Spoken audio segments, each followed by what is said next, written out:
How's it? What kind of weather do you have in West Texas? Well, let's see. It's about 18 degrees outside right now, and there's icicles hanging off of my truck. Wow, I guess that's global warming. I guess so, right? You weren't able to watch the Ranting Points there, were you? No, I just been gathering my stuff for Okay. the show. Okay. Well, interesting phenomena happened last week, Doctor. I was talking to Lori Ditto about her. She visited, or was taken to hell several times. And during the course of that conversation, a non Skype related issue came up. It sounded as though somebody was breathing on the line. And Huh. there was a very subtle sub voice underneath her voice, as well as distinct singular breathing voice phenomena in between. And then there were certain sections of the audio where there was complete power loss, but the audio connection was still there, and there was no such thing as that. So I asked her on the show, did she hear that? She just kind of went on. She didn't say anything, but she called me later, said, I did hear that, and I know exactly what it was. She said it was witchcraft. Now, Yeah. the Bible says that the Satan is the prince of the power of the air, and as many guests as I had on the show, including um, um, the lady, her name is Klosky. She can't remember her first name, but she said that she was looking for UFO. Chase Klosky. She was looking for Chase. Uh-huh. UFOs. When she was looking for UFOs, all the power drained. I mean, it seems that people continue to say when there's demonic activity and they're trying to manifest, they look for power. Is that anything you know about? Well, yeah, it's not a it's not outside the realm of their characteristics because they have to manipulate matter and energy somehow in this realm to be able to manifest. The first taste of that we get is actually with the Watchers, in the case of the fallen angels landing on Mount Hermon. Um, they appear as anthropomorphic, as human-like, but they're the descriptions that we have of angels in the Bible are not really anthropomorphic, or at least they're minimally so, because they have all these other multiple eyeballs and animal traits and wings and things like that. And so that because they appeared um, as people in our realm, that's a good indication that they're manipulating matter and energy somehow. Mm-hmm. And yeah, you hear all kinds of cases in terms of anecdotal data from people who have been or deliverance ministers and exorcists, and even people who have been demonized themselves, of rooms going cold, or strange electrical problems happening. That those are correlations; those aren't incidental.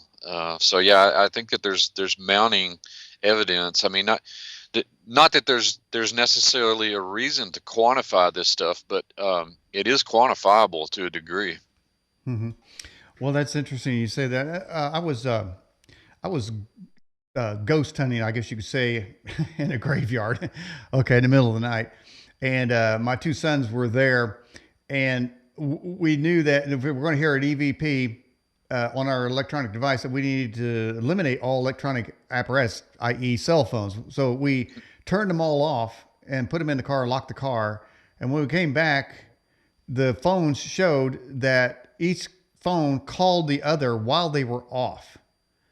And How strange. and that is it is strange. And I thought that happened several years ago, but then recently that actually happened with my wife. A call showed that I called and I didn't, but and I don't have any outgoing calls. But it does seem that there is a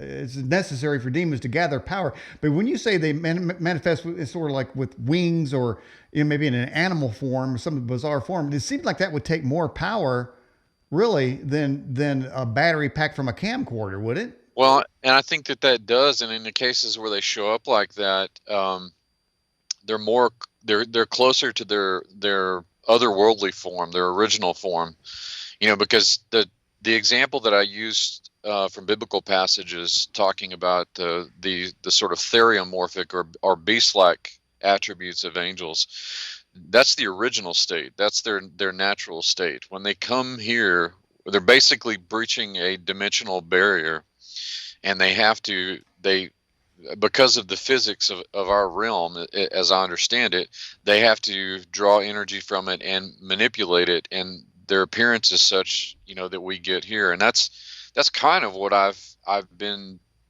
working on the last few years is well, what are the varieties of these forms that we find um, through our folklore and our history, and that sort of dovetails into what I'm dealing with in terms of vampires and werewolves and chimera and things like that, because they show up in ancient records and even beyond, even when we weren't writing, they show up on cave paintings, and these creatures that hover at the edge of our nightmares, Hmm. basically Hmm.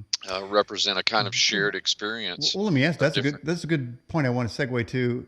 Can Sure. our dreams power a manifestation, or can they access our dreams and use it as power to open a dimensional portal that they can just walk into and be that which we just dreamt? Well, I think that they do use, they can use our dreams. You know, that is certainly at least I should be careful how I state this, but that's certainly the implication that we get even from the Bible, and it's fleshed out more in the New Testament. But um, yeah, when you consider, um, well, take night terrors for instance. Mm-hmm. Um, there's a medical condition, you know, uh, called night terrors, but Mm-hmm. in centuries past, it was called old hag syndrome, Mm-hmm. um, because people felt like they were paralyzed and that there was some entity that was sitting on top of them.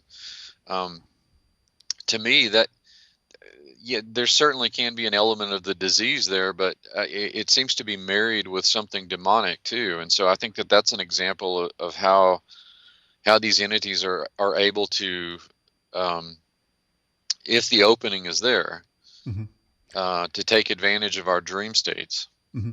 Now, I met somebody who said they had the classic old hag. They said Sure. they got up in the middle of the night and there was a woman sitting on their couch, and the people that told me that don't have any, they don't listen to the edge, so they wouldn't even know about the old hag. They just said there was this Mhm. old lady there, and the woman actually thought that it was her husband's mother. So he asked him, "Is that your mom? Did she come in our house?" He said, "No, no, my mom's not. I don't know if she was alive. Definitely didn't come in our house and went down. Of course, nobody was there." What is it about this old hag freak that shows up? Is it supposed to scare people? Well, of course, it's supposed to scare them. Um, one of the prevalent emotions today, because of all the divisiveness, especially in the United States, but you could also say globally, one of the most pervasive emotions is fear. And I've done a lot of research on what I believe is the demonic origin of fear, going all the way back to gods like Pan, from which we derive the word panic. And I believe Pan's original identity was the fallen angel Azazel. Mm-hmm. Um, some of your followers may be familiar with some of my work on Bonnia, Caesarea Philippi at the foot of Mount Hermon, but that was essentially built as a shrine to the god Pan. And so, yeah, there's a purpose in all of this. Um, I was on a show last week, and we were sort of fleshing this out. And the way that the demonic realm works is that it takes what God gives and turns it on its head. Um, everything is a counterfeit. It's a shadowy reflection of what God offers. And so, if God is offering, justice and mercy and love and forbearance, then the demonic is taking, using, abusing, frightening, not comforting. Mm-hmm. So it's their modus operandi. Well, okay, so that's one of the traits that that you can see, I guess. Hmm. But there's something called the power of love, and I'm thinking there's Certain. also something called the power of fear. It does seem that the supernatural realm, the demonic realm, operates off this fear, and there's been lore like that they kind of feed on that. So is it possible that an angel, say, if you got all kinds of love in your heart and you're being attacked by a fear-based demon, that the angel would manifest? Could you get an angel to manifest? You had enough love, because it certainly seems that if there's enough fear in the thing, you're going to see some kind of freak enter into this realm, whether it be a Bigfoot, a Nutcracker, or what. Well, I mean, calling on help from God, from Jesus, is, that basically puts the angelic host at our I don't use the word disposal, but that's sort of aid is going to be sent in. The cavalry is going to be sent in if you call for it. Basically, Mm-hmm. um, you may not be able to see them. Uh, some people do. There, again, just like there are all kinds of accounts of demonic manifestations. People, around the world claim to see angelic beings. By their bedside when they're sick, or if they have a fever, or in a near death experience. Um, Somebody comes by and gives them some money, and then they turn around, the person's gone. They can these sorts of stories pervade our experiences, our culture, going back for centuries. Mm-hmm. And so they can certainly manifest. We know that they do in the Bible. People, see them as just other men, but they point out that they're part of Mm-hmm. the heavenly hosts, and you know they're immediately reverent. So they can manifest.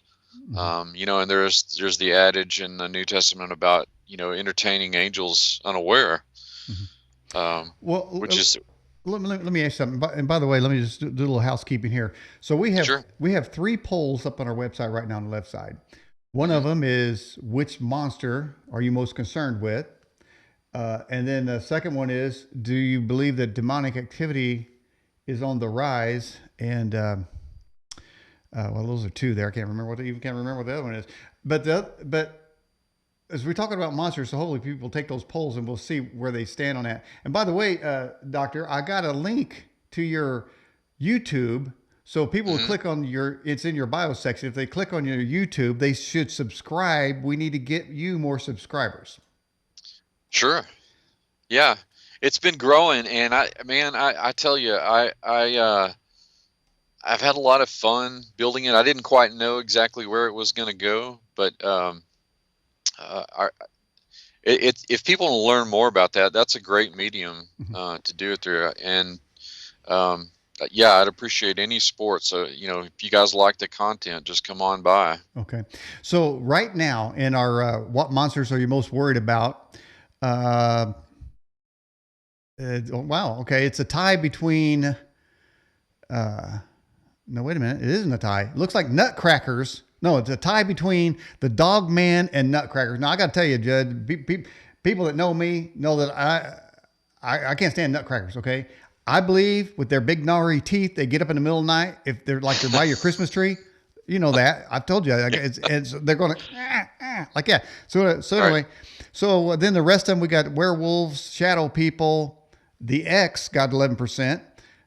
Incubus, succubus, and ghost. And then let's go to demonic activity. The second question there is demonic activity increasing? And right now we've got well, I kind of slid in one. I said demons stole the election, so I guess that means from the viewer's point of view, demonic activity is.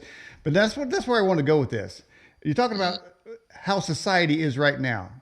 Hmm. It's this massive conflict, constant conflict of attacks. Is this giving rise to and unleashing and empowering demonic portals to cause more demonic activity? And that's why I put that poll question in there. But because it seems to me, if that is empowering, then it looks to me like hell could be literally unleashed in this country. Well, I think certainly um, we're at a point now in society where postmodernism has basically eroded any sort of objective truth, and that's bad morally and ethically, because once you begin to erode that stuff, then any sort of behavior, is tenable. Let's just say. Um, Now we're really sort of dealing with the consequences of that now.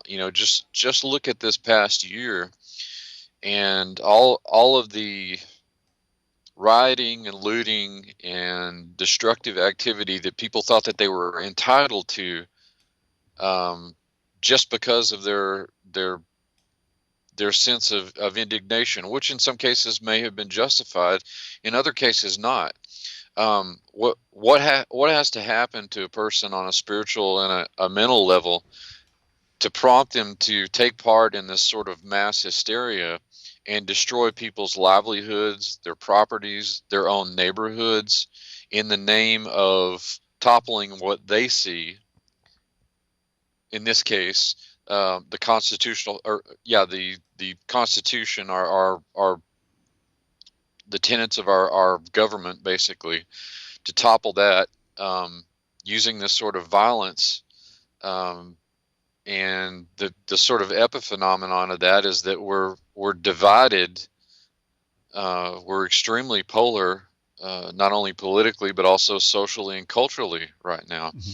And just looking at this through the lens of the Bible and the lens of the Spirit, this looks like a divide and conquer Mm-hmm. strategy. Well, it certainly does. And while we're talking about fear, it seems to me there's this push to put people into groups to isolate them so that each individual groups hate other individual groups. So is hate would it give rise to the same type of empowerment of demonic activity as fear would? We talk about Yeah, fear. What about hate? I think so. I think it's all food. They feed off of that. Um, and we're starting to see, I mean, what we see in physical real time and space, I think, is it's the byproduct, it's the epiphenomenon of more demonic activity. Mm-hmm. And again, on the surface, there are elements of this that we can quantify. The Catholic Church is commissioning more exorcists now than it has since the Middle Ages. And I talk to people all of the time, who are, people email me, telling me about their experiences, and so it's very much on the rise. It's been on the rise, I think, and for a lot of people, it's like a vicious cycle. It sort of propels the fear. It's like a force multiplier. Mm-hmm. Which is all the more reason I think we need to stay grounded in biblical truths. We need to stay grounded in the classical paradigms, which have been, completely thrown out of our education system. Once we began to toss these things aside and treat them as completely relative, is when we began to see this sort of social cultural breakdown, which has now led into a massive political breakdown. Mm-hmm. And so, although there are political problems on the surface, this is ultimately a spiritual problem, and there are no political solutions to spiritual problems. Mm-hmm. Okay, let's get to a few questions coming in here. This is from Rose. She says, what do you know about them using CERN to open portals for demons or fallen angels? Well, CERN is an interesting, and I should qualify what I say. I'm not a physicist, but I find physics conceptually very fascinating. And my dad's a big science buff and always grew up with, that kind of stuff around. And so I can handle a little bit. I can certainly understand what's going on, at least on the scientific end. But you also hear lots of weird things coming out of CERN, but not only CERN, but some of the other super colliders around the world too. But the dedication ceremony for CERN that they had a number of years ago was basically just a pagan ceremony. Kind of like the Super Bowl halftime show. Yeah, kind of like our Super Bowl Yeah, halftime man, I shows. never did figure Exactly. what's It's up with that Hindu god. Got 15 different arms going every which way. I mean, well, can't you got to scratch which arm you're going to use. I don't know. well, that's supposed to be an incarnate. You're talking about the one at CERN, Yeah, the how one many? that, We got yeah, 15 that's arms. supposed to be Shiva, who is also a god of creation and destruction. Hmm. That's an avatar of Shiva anyway. Hmm. Yeah. Um, it, we're at the point now to where, you know, with things like CERN, that sharp line that we draw between magic and technology is being erased because of the kinds of things that are being done at CERN. Now, on the surface, they're supposed to be studying the origins of the universe and the Big Bang and things like that by looking at it in microcosm, by smashing these particles together. Hmm. But when you have people like Stephen Hawking telling you that it's probably a bad idea because you might actually create an artificial black hole Hmm. that could destroy. What I is don't a think I want black to see hole? that. But it's a portal to some other place, Hmm. Yeah. What? which What? begs the question: what is what is going on behind the research agenda? To okay, fine, you're trying to understand the origins of the universe, but what's going on behind? What are the other scientific agendas that we don't know about? Hmm. And I pointed out a moment ago that this is real kind of childhood's end stuff. That Arthur C. Clarke wrote in that book that to a civilization sufficiently primitive to another, that technology would look like magic. Hmm. And we're really kind of at that point now to where that line is being very much blurred. We've entered the quantum age. We have quantum computing where these computers operate off of qubits rather than the binary system, and they dump their questions literally into another dimension to derive the answer to whatever Hmm. question they dumped into it. Hmm. um, Fascinating, but also equally disturbing, I think.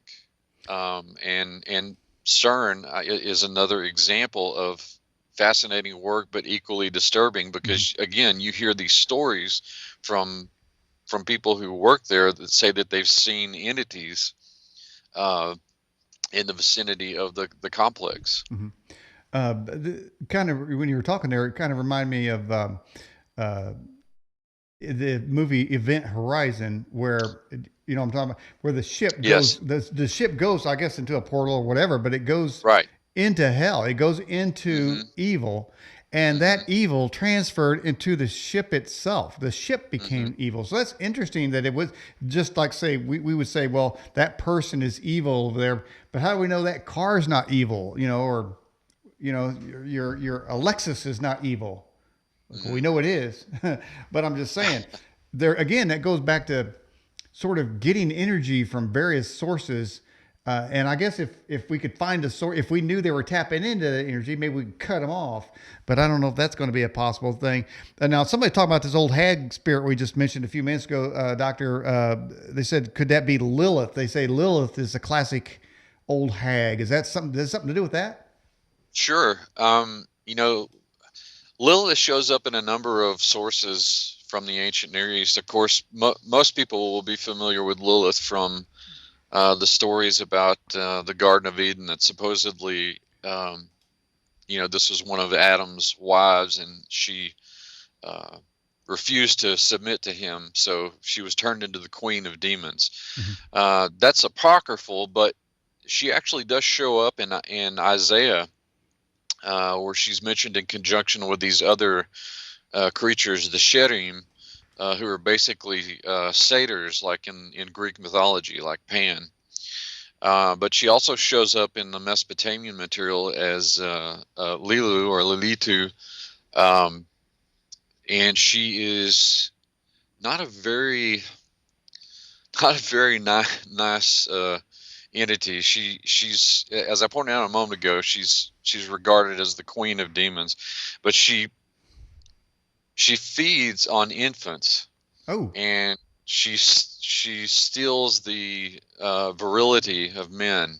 So yeah, there is a Lilith archetype that belongs with the old hag syndrome. Wow. Okay. Now, I understand. Are you developing a book on Gobleki Tepe? I am. What's going on with that? Well, a good friend of mine and colleague, Dr. Aaron Judkins, had been thinking separately at first. We'd been thinking about doing a book on Göbekli Tepe, which is a site in eastern Turkey that's been making a lot of buzz the last 10, 15 years. And everybody had their take on it. It seemed like Klaus Schmidt, who was a very capable archaeologist, sort of led the charge with the conventional interpretations.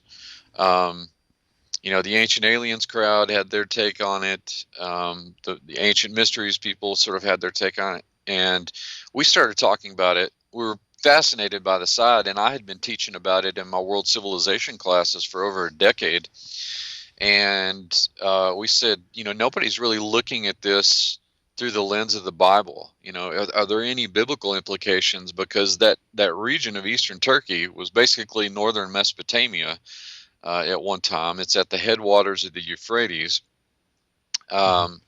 which would have been basically one of the best locations that we have for the Garden of Eden at one time. It's also very near to where the ark came to rest after the flood. It's also very near to Haran, where Abraham was from.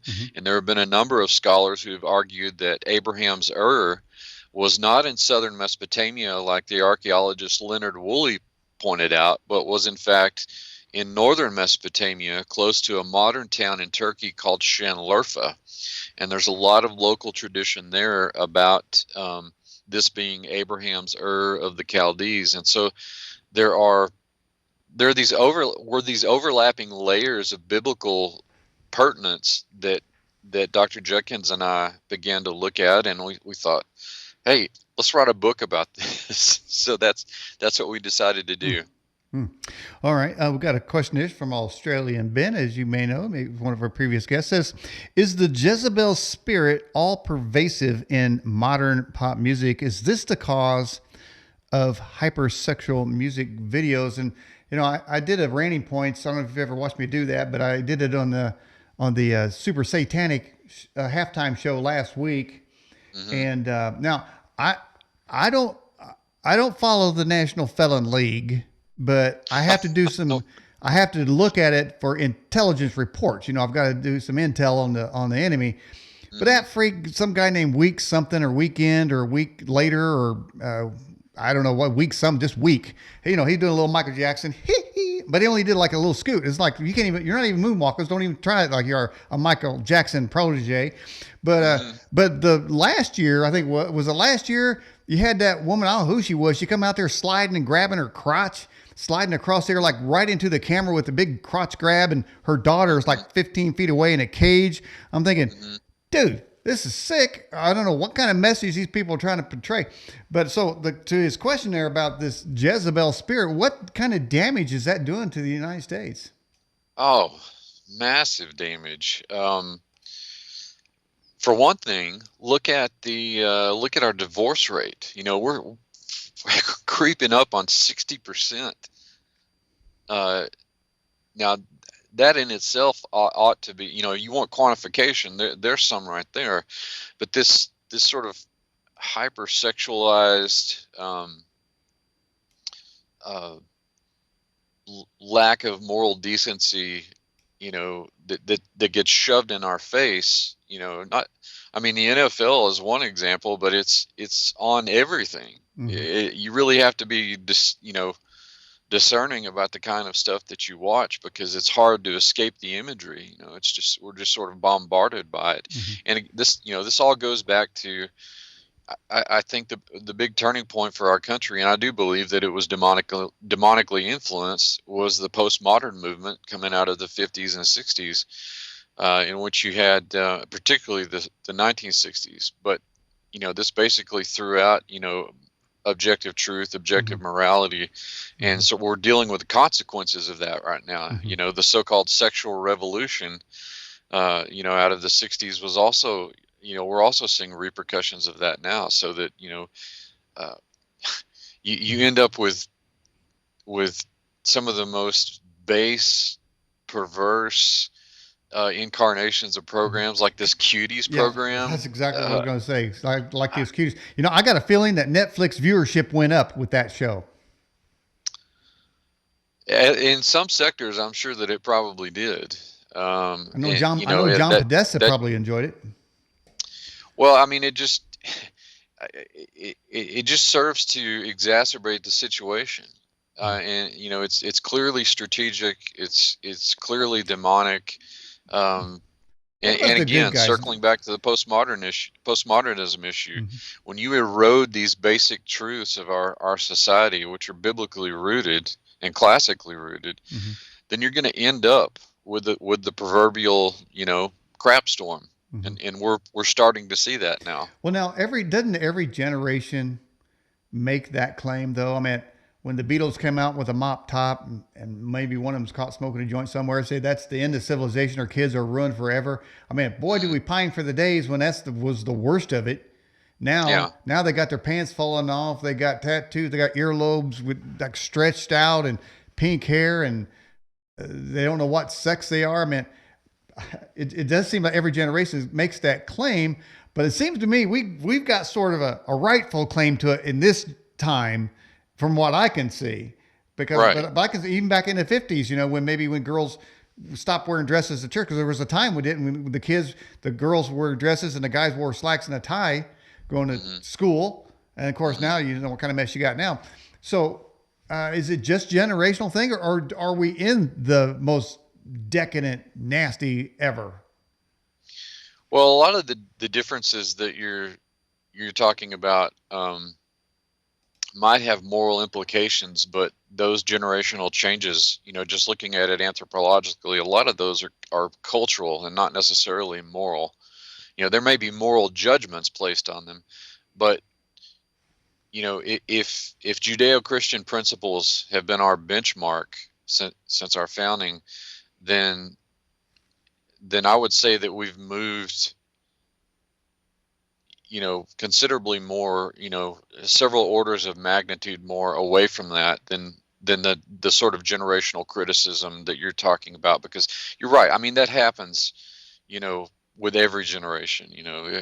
Our kids today, back in my day, we didn't do that, this, that. Right. A lot of, like I say, a lot of those changes are cultural, that may have moral judgments placed on them, but they don't necessarily represent moral degradation. Mm-hmm. And that's what we're looking at here. And that too, I think, is quantifiable if people start Mm-hmm. to really dig into the sociology and the demographics of the situation. So back in my day, uh, let's just say I might know some people that threw eggs at cars, passing cars. I don't know who they were, uh, but now they're throwing Molotov cocktails. So can I say that it's a little bit worse? Yeah, that's what I'm saying. I mean, that's the orders of magnitude worse that I'm talking about. I mean, it's one thing to, I don't know, toilet paper a house or something like that, but to destroy somebody's, business. Okay, hey. By the way, let me interrupt you there, because last week we had Lori Ditto on the program. She was talking about confessing sins and everything, hmm and so now something just came to You feel mind that I'm going to have you to. feel the need to confess. I do, Doctor. I was doing it last week too. I had a anyway. So I was a paper boy in Indianapolis. Okay, and so there's these people I didn't like, and so what I did was it was early in the morning, and I saw this big nasty giant bug. This thing was huge, man. Well, I grabbed him and I put him in the newspaper, and then I put the paper in the door. So so Doctor? Am I going to burn for that one? No, I don't think so. I think as long as you're genuinely sorry about that you probably won't. Now, where in the heck did that sin come? Where did that come up? See, I don't know. I guess I was affected pretty. Well, listen. While we're at it, you got anything that you got to confess right here? Well, let's see. There are some cats that frequent my backyard, and I usually throw them some snacks. I didn't do that today. What? Yeah, I know. I should have. It's cold. Now we got starving cats. Starving And cats. it's What's 'cause the of you. world coming to? Wow. Unbelievable. Oh, wait a minute. Now, people in the live chat saying, I never did nothing. Like, wait a minute now. All right. Wait a minute. People in the live chat, just throw something out there. Just a little quick thing, easy to read, what you did that you need to confess. And it was good for people's soul. Like that, seriously, the last week's show was pretty good. People were saying, man, I thought some things when she was talking that I don't want to deal with. That I got to get out. I mean, there's a reason that we do that. I mean,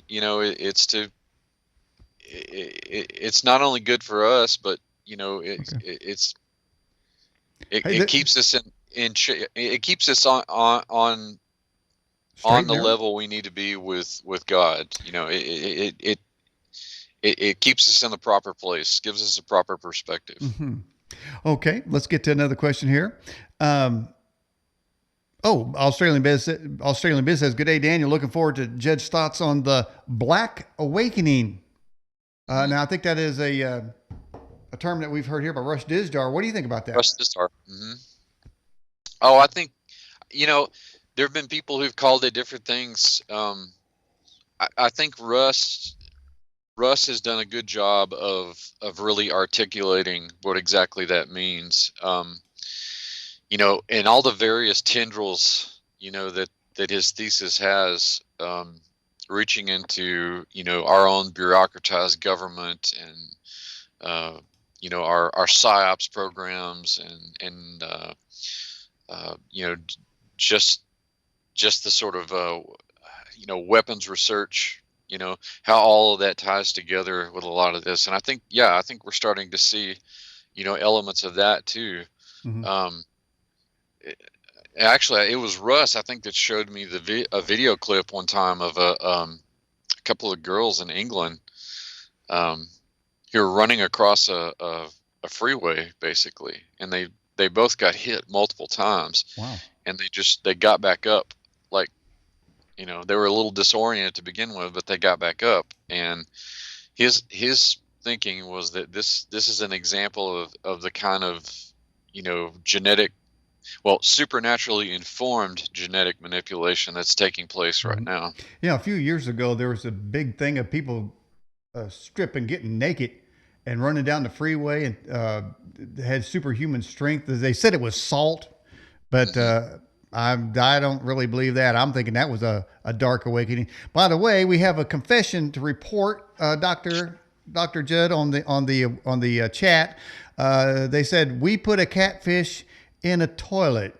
Now, if we ever, this is going to segue right into the show, which is there such a thing as a chud? Is this a reference to the what was it, the Cannibalistic Humanoid Underground Dwellers movie back from the 80s? Right. Is that where they come from? Because people were putting catfish down toilets? I don't know. That I couldn't really intelligently comment on. Now, see that the chud is something I should have put in the monster list, because people may have some fear about that when they're scared the crap out of me. All right, here's another question for you from our live chat again from Teflon Code. It says, Doctor, do you know, or do you have any contact with angels or spirits? Well, not directly. The only spirit that I have contact with is God. I don't. If I ever feel the need to petition angelic help, it's always through the source. It's always through Jesus. The other kind of contact that I have, and I don't consider myself a full-time, deliverance minister, but when I have over the years helped people. Mm-hmm. The other kind of contact that I would have would be more combative, of course. Okay. And so the simple answer is yes. The more complicated answer is it just depends. Okay. By the way, we have another confession coming in. Everybody wants to get stuff off their chest today. You have to. There's a cleansing to it. You know what? This is the thing. If something comes to your mind, you don't put it back down in there. It's coming up for a reason, man. Yeah. I mean, I've prayed to the Lord, and there's some facetiousness, having a little fun here, but still, I've asked God, man, if there's something I've left on the table, let me know. Okay, this person here says, sure. I stole extra soap bubble pills for my soap bubble gun. Okay, they stole extra bubble pills for their soap bubble gun. Now that you know, that person just got pulled out of the fire for confessing that one. Yeah. So Yeah. anybody else, just throw it. Anybody else got to get something off your chest, just put it in the live chat. By the way, be sure to take the Edge poll question live while we're talking to Dr. Judd Burton, PhD, about what monster bothers you the most on the left side of the website. And then you can ask the second poll question right underneath it, which says, do you believe demonic activity is increasing? And thirdly, be sure to subscribe to the doctor's YouTube channel. Now, Baby Wolf in the UK says that Tom is going to decode the EVP phenomena that occurred on last week's show. And Doctor, I have had during time, now I don't say everything that happens to the show is a demon or demon interference. And I know some people, I know for a fact that some hosts, like podcast hosts, their internet goes out and they say, the demonic forces are attacking me. But then they'll go and say, but if you help me out, send a donation so that I can prevent this from happening again.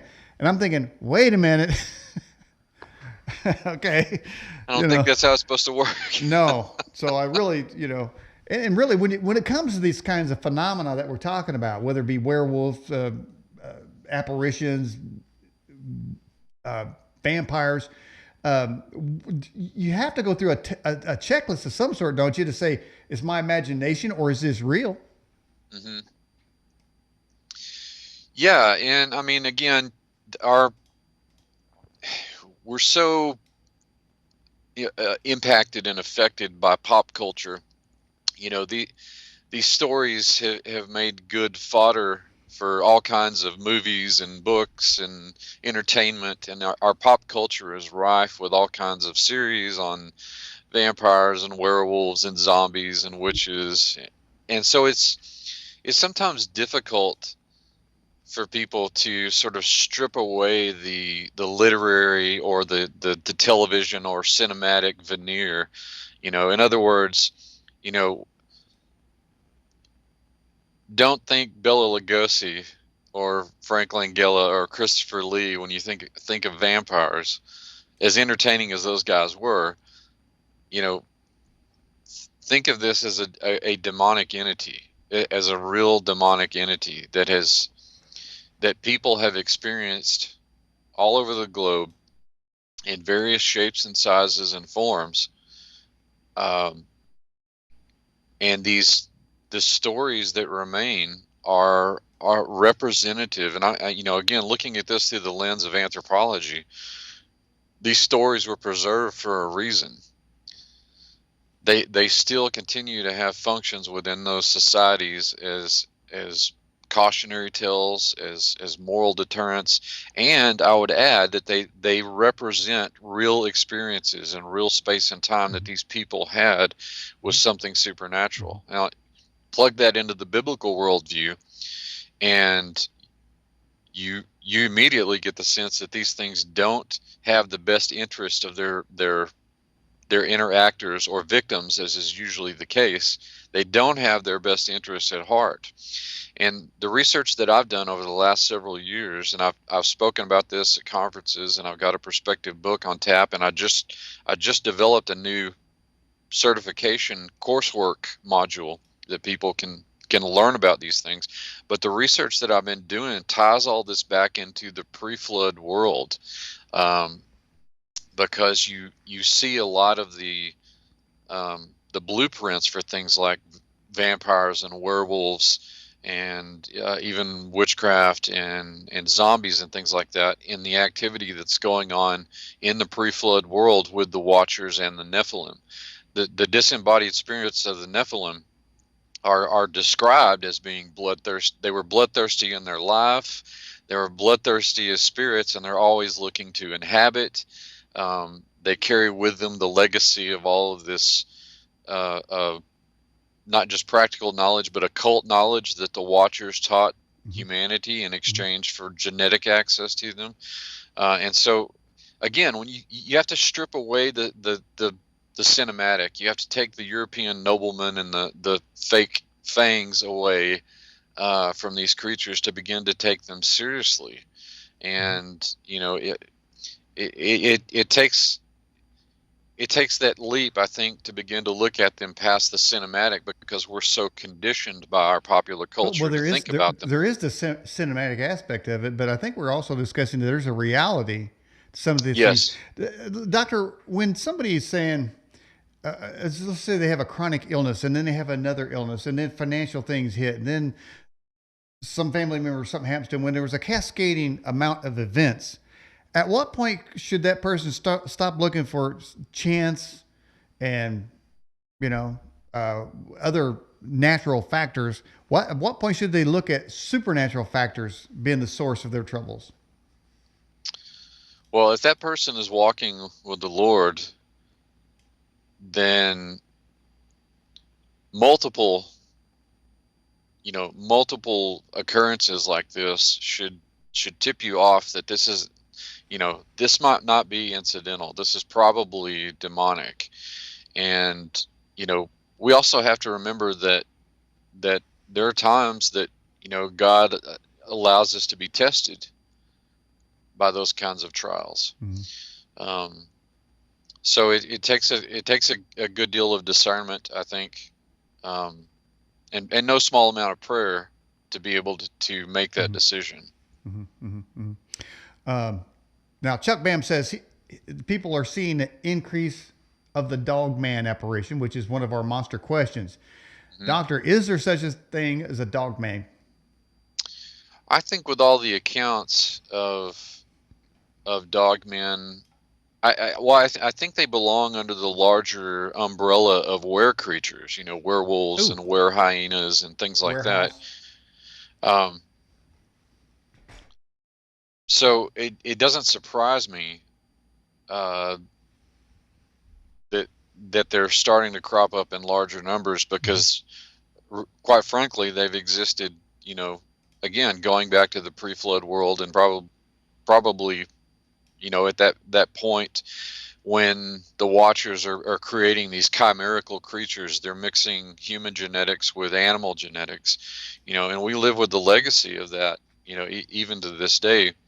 And there's an excellent book by Sabine Baring-Gould called The Book of the Werewolves, and Montague Summers, the Reverend Montague Summers, who was a brilliant classical scholar, wrote on a number of topics like vampires and werewolves. He also wrote a very good book on werewolves.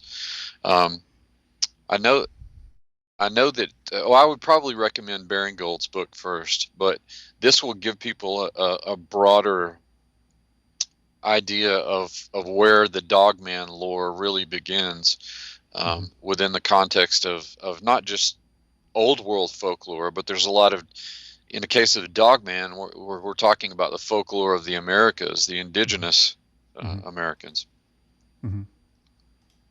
Well, every time you say lore, to me, you're saying imaginary or story time, but I'm thinking there's some real thing. I mean, out the Skinwalker Ranch, they had Dogman apparitions identified by tribal police. So right, exactly. And I'm not saying, I'm using words like lore and mythology, but that doesn't mean that I'm discounting the reality, because even those words like myth and folklore have been hammered into us as they're synonyms for fancy and falsehoods and lies and things like that. But that's, you take them back to their etymological roots. Like the word myth is from the Greek word mythos, and it means story. It doesn't mean lie or fallacy at all. And so we've sort of bastardized those words through, our it's really a byproduct of the age of enlightenment, when empiricism became the high priority in all disciplinary study. Not that that's necessarily a bad thing, but we live with some of the negative repercussions of that, and some of our words have been mangled pretty harshly because of that. And so when I use words like lore or myth, I'm certainly not discounting the reality of these occurrences. It's quite the opposite, in fact. We got a question for. Oh, this is a do I dare say a sin confession? But the viewer says, now who hasn't put a paper bag of dog poop on a porch, lit it on fire, and ran? Now that, doctor, that kind of sounds like maybe you might know something about that. Is that true? I know nothing. I know nothing about that. Wow, that's the kind of confession I like here. Oh, wait a minute. Here's another confession. Uh, Scotty says, when I was like kindergarten, I stole these tickets that you could trade in for pieces of candy and toys. Now, confession is good for the soul. So our monster show has turned in a little bit of confession. Let's get one more for you. It's from Sissy Stone. Um, Old soda machine bottles, I'd carry a can opener, open them, and the soda would drain into a cup. Now that kind of remind me, back in the day, I might know a kid delivering his papers that found a Coke machine that you could reach your hand up in there and grab a Chocola. Uh-huh. Now I think I might have met that kid that did deliver those papers. Have you ever had Chocola? You know what I that don't is? think I have. Man, what? You never? Is anybody here ever had Chocola? I got to know now because that might be in a different dimension that nobody knows about. Who Chocola made was it? it was a chocolate Who drink, made it? man. It was a chocolate drink like a Coke, only you get a Chocola. See? Chocola. Yeah, Never had one. yeah. Speaking of monsters, man, there's Count Dracula. There's what was that? The Dracula cereal. Is that? Oh, Count Chocula. Yeah, is that trying to program us there with Well, I mean, vampires? it's sort of one more thing. Growing up, I ate my share of Count Chocula, but it's just, And that's how you you know, got studying monsters. You ate Count Chocolate, well, so which makes you accountable. Makes you accountable I too. suppose so. But how can you turn down sugary, marshmallowy chocolate cereal? Well, you've been exposed as a cannibal, so we got problems here right now. Oh, by the Yeah. way, we do have several people have had choc cola. Some people say I love choc cola, and of course, like all good things, the man has got to make that company go out of business. I think somebody else took it up and trying to do it again. And speaking of cannibalism, isn't there an uptick in that too as well, Doctor? Well, I suppose you could say that there is, but again, this is something that's always existed, flying under the radar, and even in our own country, we read about some of the high strangeness that our elected officials get up to, behind the scenes, and the occult rituals that some of them are involved in do involve cannibalism Mm-hmm. and blood drinking. Mm-hmm. What's this spirit cooking business all about by these lunatic Hollywood celebrities and Hillary Clinton? Well, I mean, again, it's just another piece of the puzzle that shows the spiritual depravity of the elite, not only in our country but also in other nations, in which you have this sort of trying to think of the name of the girl who was she was on Smallville. Her name escapes me. She was an actress, but she was basically drafted into this cult Mm-hmm. to bring these people in so that they would be used for these so-called spirit cooking Yeah, I rituals. remember the news when it hit. Maybe somebody in the Yeah, live chat will tell us who. Oh, here he goes. Allison Mack. Allison Mack. That's Man, it. Yeah, I love the chatters of this show. Man, they get me out of so many binds to make me. I, They make me look so good. I just act like I know what I'm saying. I just look over at the live chat and I get the answer. Here, more questions. Okay. Should I learn the difference between flesh and blood and Satan and his army? well, if I understand what they're asking, that again, that takes discernment, to try and determine, whether you've got a flesh and blood enemy, Mm-hmm. or if there's something, demonic behind the flesh and blood. Um, and again, this kind of stuff takes lots of prayer and biblical study and discernment to be able to make that call. Why is it that Catholic priests only seem to be the ones doing exorcism? I mean, what the Protestants doing, man? I mean, they're just going around having bean suppers all the time. Well, I mean, it shouldn't ultimately. I mean, I know that there are purists that say that only a priest can be an exorcist, but Mhm. And Catholics and Protestants have different ideas about that, but Yeah. it should be a believer thing, because we're, Hmm. when you look at the ministry of Jesus, a good third at least of what he was doing was exorcism, Hmm. was ministering to the demonized, how, whatever appellation you want to put to that, Hmm. possessed, oppressed, Well, whatever. let me ask you about that, Doctor. When Jesus cast the demons out of Legion and they went into the pigs went off the cliff. That didn't kill those demons, did it? Did he give them a pass? Uh, no, um, I'm not questioning what God does, but no, please no. don't strike me down. I Please don't mean, strike me down. but they instantly knew, in the passage Mhm. there, they instantly knew, um, who Jesus was, and they said, "Don't throw us into the abyss," because that's the ultimate. That's what's going to happen to them ultimately, is they'll be Mhm. thrown into, the. There are several words for it in the New Testament: Tartarus, hell, Hades. But the demons didn't drown, or did they? No, they were just put into these pig bodies, and the pigs were the things that drowned, but the demons were not destroyed. Okay, so did they float back up and look for human inhabitants? They went out looking for other things to inhabit, because that's something that the Bible tells us that they do. And this goes all the way back to the pre-flood world, and the judgment that was placed on these disembodied spirits, that they were to wander and thirst and hunger and never be sated, and Mhm. always look to embody.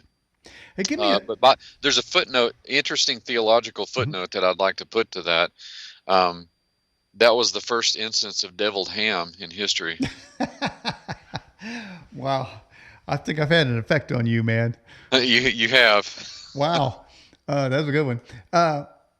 Give me a short description of the Rephaim. The Rephaim were a tribe of giants, that probably the earliest of the tribes of giants that settled in the ancient Near East after the flood. They're mentioned several times in the Old Testament. The first reference to them is in Genesis 14, in a description of a war between a Mesopotamian coalition of kings and a coalition of kings in the Transjordan. And the implication there is that the Rephaim were either some of those kings in the Transjordan, or they were fighting along with those kings Mhm. against the Mesopotamian coalition. But they're probably the most famous Rephaim in the Old Testament is Og, who was a king of Bashan amongst the Amorites. Mhm. And the one of the interesting things about Rephaim is to be found in its meaning, its name. Rephaim is usually translated as ghosts or wraiths or shades. Ooh, So there's always this connection don't like them. with Sheol, the Jewish conception of the underworld. Hmm. That this was a widespread concept in the ancient Near East is evident in some of the more recent linguistic studies that have been done in conjunction with the word Rephaim. And it's clear that it shares a common origin with words like the Akkadian, the Mesopotamian word Rab or Rabbah, which means prince or ruler, and the very similar Ugaritic word, the Phoenician word Rapa or Rapaumi, which is all of these are phonetically similar to Rephaim, but it gets better because they're also associated with the underworld. This is where the Mesopotamians believed the Apsu, the abyss. This is where they believed their god kings went to when they died. They became rulers of the underworld. And in the Ugaritic material, the Phoenician material, this gets fleshed out because there was an actual funerary cult that honored these long dead kings, these ancestor kings. Hmm. And one of the reasons I believe that they were the first of the giants to assert themselves, whether they, however they got there. Some people think that there was another angelic incursion after the flood. That's possible.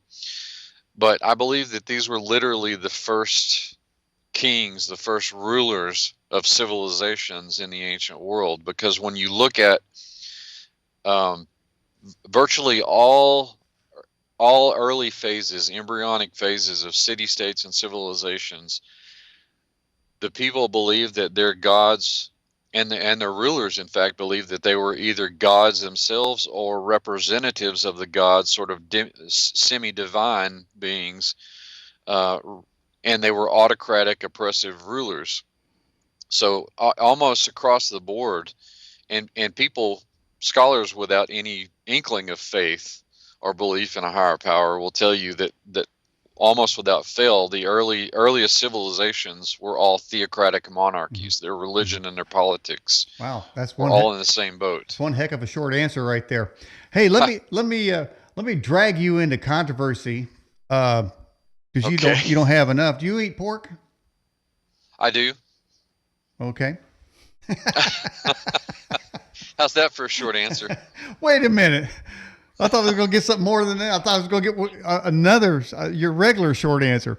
Okay, let's get. I don't eat a lot of it, but I do eat pork. Yeah. Okay. All right. What about the Mandela effect? What's going on there? That's an interesting question. I don't know that I have an easy answer for that. I think some of it you could probably write off to a kind of mass delusion, but there are other instances that just make you wonder if that's possible. And with all that we know about multidimensionality and the malleability of time space, I find it hard to discount every instance of the so-called Mandela effect. I'm still a little bit out to lunch on it, but I do think that there is something to some of the cases. Well, I wasn't going to say that, but you. I wasn't going to say you were out to lunch. Hey, all right, let's get this question here. So Carol wants to know, Doctor, how do you distinguish between the Nephilim and the Rephaim? Well, technically, the Nephilim were the pre-flood giants. And in the post-flood world, Nephilim becomes a kind of generic term for the giants. Okay. Well, that's good enough. Who built all the ancient structures, the pyramids and the Easter Island big heads? All of them? Or are we going to do multiple shows? Because it's going to take a while. No, short answer. Somebody. Just say Well, somebody. Somebody did. I think largely the prehistoric megalithic monuments, the early antique megalithic monuments that we have, things like the pyramids and ziggurats and temple structures and the monuments in Mesoamerica that are all sort of pyramidal structures. I think ultimately they were built by humans, but I don't think that human knowledge or technology was used to build them. Hey, I must be getting hungry. Was there a candy bar named Ziggurat? I know what you're talking. It was called Zagnut. Zagnut. That's what it was called. See, there you go. I want one of them. You say, Daniel, you're supposed to be paying attention to what I'm saying. You're talking about candy bars. All right. Is it more likely than not that many celebrities are fallen angels and they're in the flesh they're taxed with corrupting humans? Well, not fallen angels, because there's a difference between fallen angels and demons. The fallen angels are temporary. Let's say that they're just temporarily jailed right now. That's the sense that we ought to be. Now we get glimmers of that in the canon, in like 2 Peter and Jude especially. But those books draw heavily from books like that you find in the Dead Sea Scrolls, like the Book of Enoch. In fact, they're alluding directly to that. And so the fallen angels are chained. They're in angelic prisons basically right now. The demons, and again, you trace this back to the language that's being used, the words that are being used. Let them say what they say. The demons are the disembodied spirits of the Nephilim, those pre-flood giants that we were talking about. They're called unclean spirits in later literature. Is it ever likely that we'll get evidence of any of these creatures we've been talking about? hard physical evidence, or are they always going to be Uh, sort of mystical? well, physical evidence is the most difficult one. I'm not saying that it doesn't exist, because I do think that it does exist. But there are really three axes of evidence when it comes to evidence for giants and the Watchers. Mm-hmm. The first is the mythological oral tradition evidence that we have. And it's easy for us to sort of say, well, they didn't write any of that stuff down, so it's probably not history.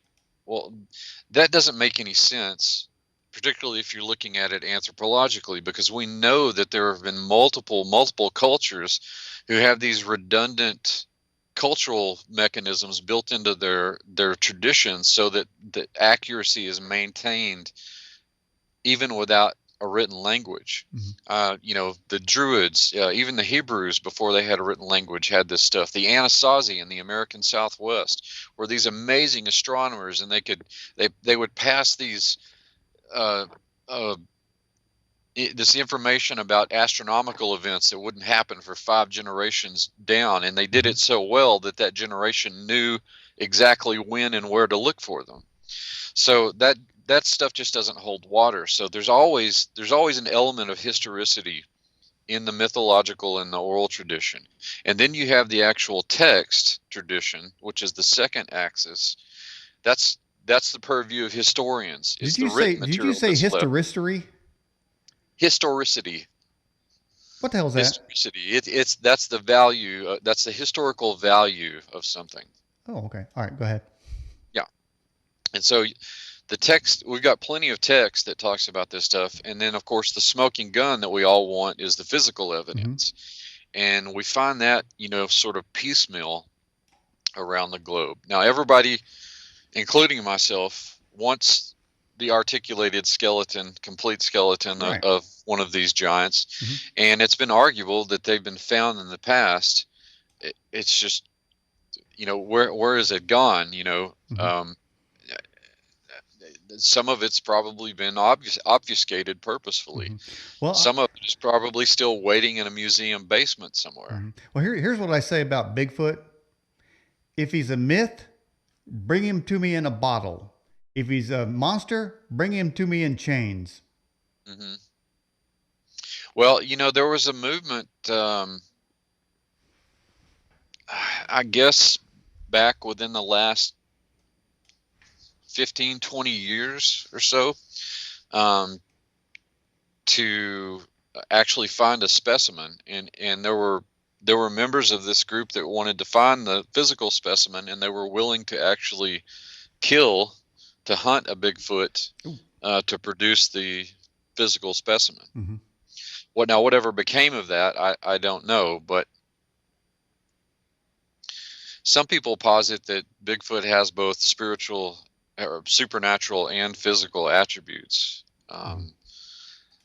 That may be the case, and related to that is a hypothesis that I've had. It's not really a theory because it hasn't been tested, but I think one of the reasons for the paucity of evidence of giants in the world is because you have to remember we're dealing with creatures that have both angelic and human genetics.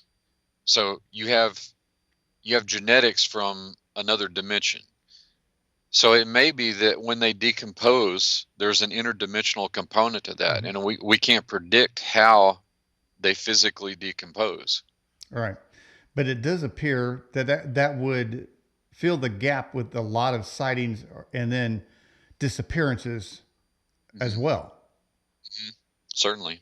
And again, that goes back to our earlier conversation in the first hour about that there must be, for some of these entities to appear, that they apparently need to drain power from something, whether it's a camcorder battery, your cell phone battery, your flashlight battery. But it just seems to me it would take more power than that. So, I would think if you're out there alone and you see an entity, it seems to me that a portal opening is more power than you could possibly carry, unless there's a way that they could magnify that energy, and then create a porthole too. All right, let's get another question. It says, was history erased sometime in the late 1600s and replaced by what we now know as history, does the mud flood theory support this notion? Well, that's an interesting turning point in the history of the world. Around 1600, you're in the West. We're coming off of the Renaissance, essentially, and so there's been this sort of you know, rediscovery of classical sources, and people are sort of, you're right at the point of the beginning of the scientific revolution, Mm-hmm. basically in the 1600s. And then on the heels of the scientific revolution, you have the Enlightenment movement that we talked about a moment ago, which begins in the late 1600s and goes all the way to about 1800. And this is when, as I pointed out a moment ago, that empiricism and rationality begins to become the measuring stick rather than scripture. The church had been the authority on all knowledge and creation up to that point, and now it's gradually being wrested from the church. Mm-hmm. Now there are good points and bad points about that, but one of the byproducts of that is that by using this completely empirical approach to knowledge, things that seem that sort of stretch the imagination, like we find in mythology and folklore, but which we believe, are still grounded in reality. For the pure empiricist, those things may be culturally interesting, they may be artistically and literarily interesting, and may have value within that culture, but they don't represent something that actually takes place in reality. Mm-hmm. And so we're sort of, the caller asked, was history erased? Mm-hmm. I don't believe history was erased, but I believe our view, the way that we view history, changed drastically, and that had both positive and negative ramifications. But isn't history being erased today? Yeah, again, it's this force multiplier thing today because of the we went to bed last week, and then we woke up and it was 1984. Not the year, but Yeah, but no, Winston exactly. Smith and Big Brother. Mm-hmm. And if people are familiar with that book, they know that um, there's a manual that one of the main characters gets, Winston Smith, from another character, that tells basically the secret history of the world. And like everything that Big Brother's party had come up with was basically a rewriting of history, so that Mm-hmm. through the use of the media, through use of the rewriting of books, through the use of the telescreens, that are in Yeah. everybody's room, um, people became conditioned to this new narrative, and it was not true. It was not historically true. It was what the party wanted them to All right. believe. And so, yeah, Mm-hmm. that's already beginning to that's been taking place under the auspices of things like Common Core and our public education system. Our public education system in general is not designed to, and we're just talking about history. We're Mm-hmm. not talking about, you get people who can't count back change to you Mm-hmm. now as a result of the failures of the public education Well, system. And so, speaking of chimera creations, are you going to take the vaccine? I Have you taken it? no, not now anyway. I am very cautious about it because of the way that it was rushed through trials. Mm-hmm. Um, First of all, this is a disease that is, 99.7% survivable. Um,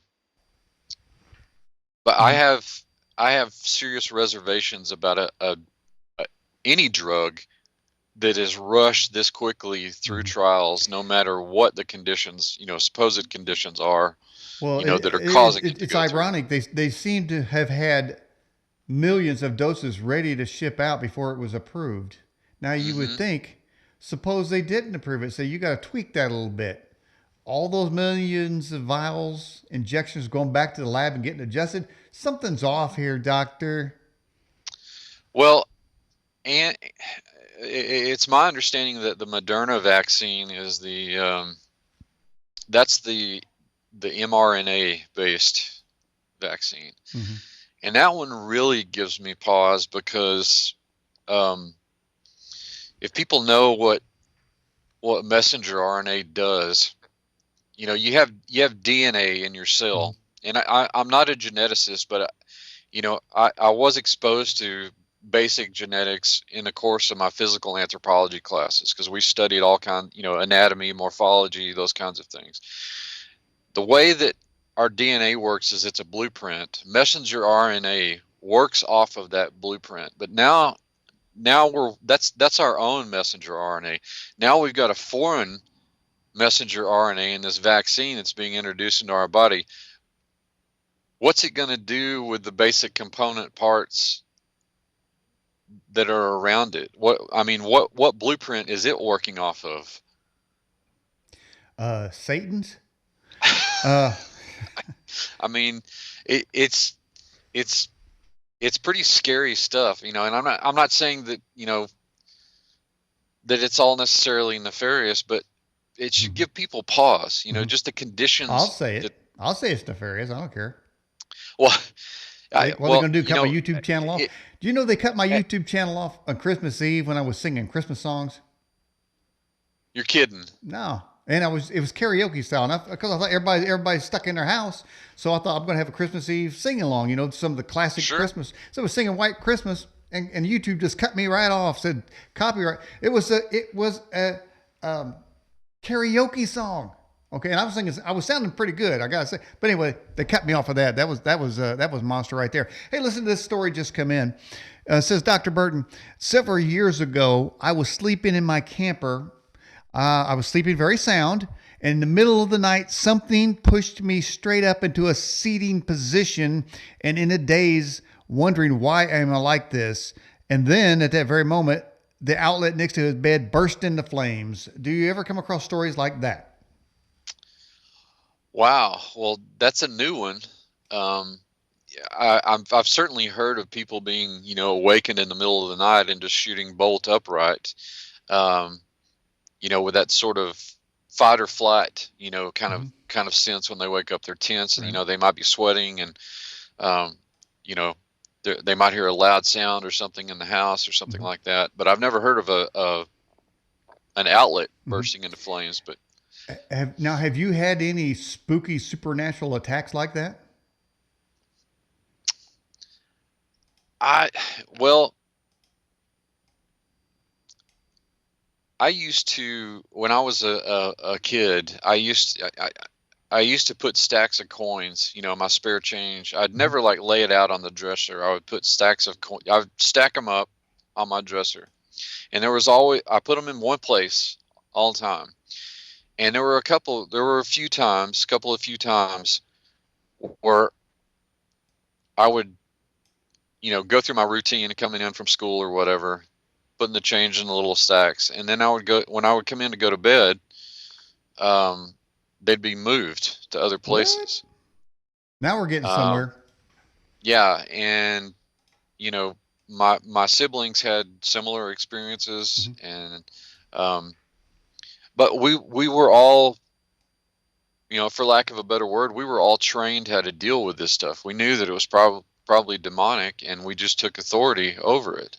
Mm-hmm. Um, Well, let me tell you about an event I had one time. Me and the wife was deep in the woods in the Ozarks in Arkansas, mhm. driving a four It's wheeler. pretty country. Yeah, it is. It's untouched. And the reason is because it's so poor that the civilization's really not got there, and which is great. So we're driving deep in the woods, go across this little bridge, and uh, then we come back, and there were stacks of rocks on the side of this bridge. And then we looked down over into the creek area, and there were stacks of rocks everywhere down there. And I was thinking, Mhm. there is no way that somebody stacked those rocks. Have you ever tried stacking a rock? It takes extreme patience and just exact right kind of rock. And they were everywhere. There's no Mhm. way that somebody was able to come down there, some kids or anybody, do that. What Mhm. do you think happened there? Hard to say. I mean, it does seem to defy any sort of logical explanation. There certainly may be a supernatural component to it. Well, I'd say, well, That'd be my spooky story. You got another spooky story? Let's Hey, see. by the way, you did say something, or I think you said earlier that uh, about people getting pushed down or feeling oppressed or something. That happened to me once too, as well. Yeah, I mean, I've had several friends, who have had night terrors, who've said that they've had very similar experiences. I myself have never had one, but clearly, it's a real phenomenon.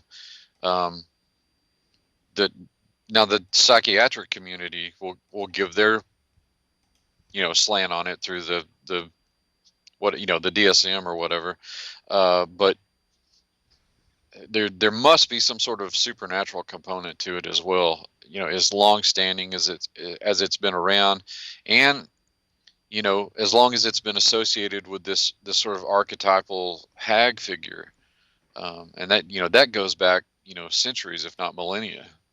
Hmm. I can't dig no hag running around. What is the best weapon to destroy this hag? Spike the Geritol? What we got to do? Hide the the I, depends. the, the best weapon is to call on the name of Jesus. Hmm. That whatever, however these demonic manifestations occur. I was reading something just the other day from Joe Jordan, who's a MUFON uh, a member, and he's also a Christian, and he's got hundreds of accounts of people um, who were in a potential alien abduction scenario, and he said it's just amazing when these people call on the name of Jesus, these things leave, they Hmm. flee. Hmm. I have never once in all these thousands of interviews I have done have I ever heard somebody say they call on the name of Allah. It seems like all you get, you call the name of Allah, all you get is a rock.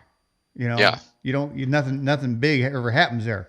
But the name of Hmm. Jesus does seem to be, and even atheistic MUFON people will tell you that Jesus' name stops abductions. And Yeah. of course, they don't like saying that because they don't like getting involved in spiritual matters anyway. They don't like anybody in their Sure. organization that's spiritual.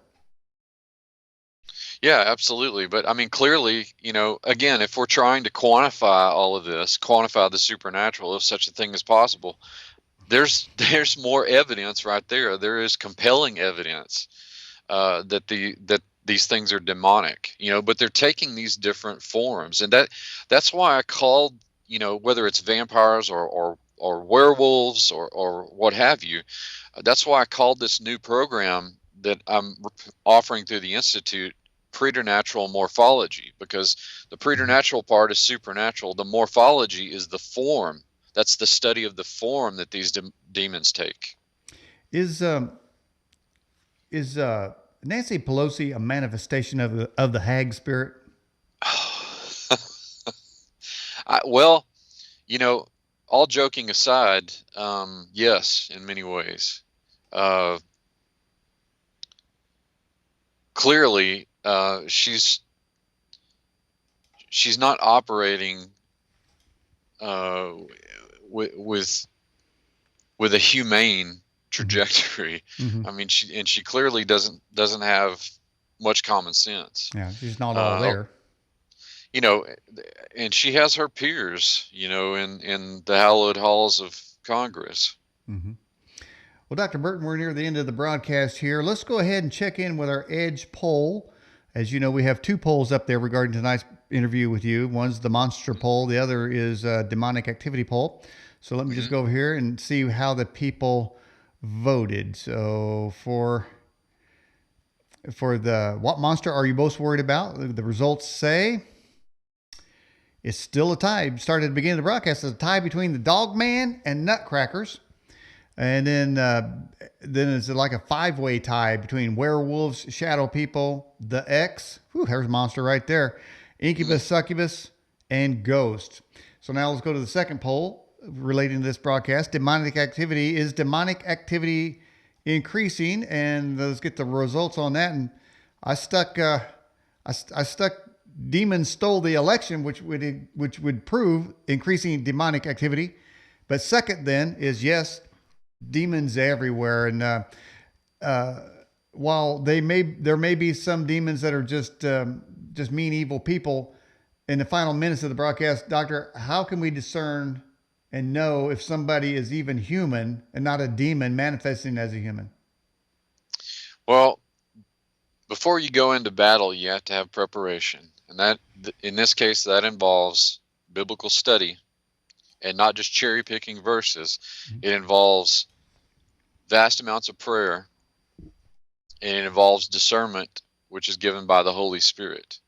So these three things have to be in place in order for a person to do that. And you throw in, acumen that you learn from other disciplines, and a peppering of common sense, and you have a formula for being able to make those discernments. But the three that I mentioned the first time, the first part, those are the most important. Okay.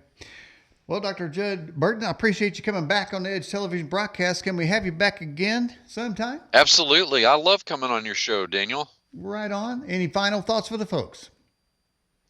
Well, again, people can email me at professorburton@yahoo.com, burtonbeyond.com, tioba.org, and I've got this new 12-course module, which is basically studying monsters and the demonic, called the Preternatural Morphology. It's on sale right now for $175. Mm-hmm.